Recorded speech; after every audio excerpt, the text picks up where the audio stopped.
പുതുക്കിപ്പണിത പൂപ്പാറ വേളാങ്കണ്ണി മാതാപ്പള്ളിയുടെ കൂദാശ കർമ്മവും പരിശുദ്ധ അമ്മയുടെ അമലോത്സവ തിരുനാളും ഡിസംബർ 1 നടക്കും. ഇടുക്കി രൂപതാ മെത്രാൻ മാർ ജോൺ നെല്ലിക്കുന്നേൽ ദേവാലയ കൂദാശ നിർവഹിക്കുമെന്നും തിരുനാൾ കമ്മിറ്റി ഭാരവാഹികൾ വാർത്താസമ്മേളനത്തിൽ അറിയിച്ചു.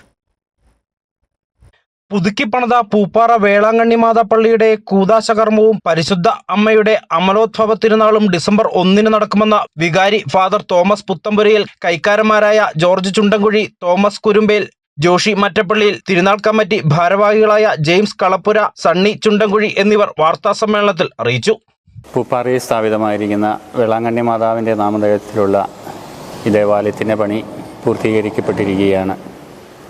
അതിൻ്റെ കൂദാശകർമ്മം നാളെ ഞായറാഴ്ച ഡിസംബർ 1 രാവിലെ 9:30 ഇടുക്കി രൂപതയുടെ അധ്യക്ഷൻ മാർ ജോൺ നെല്ലിക്കുന്നേൽ പിതാവ് നിർവഹിക്കുന്നതാണ്.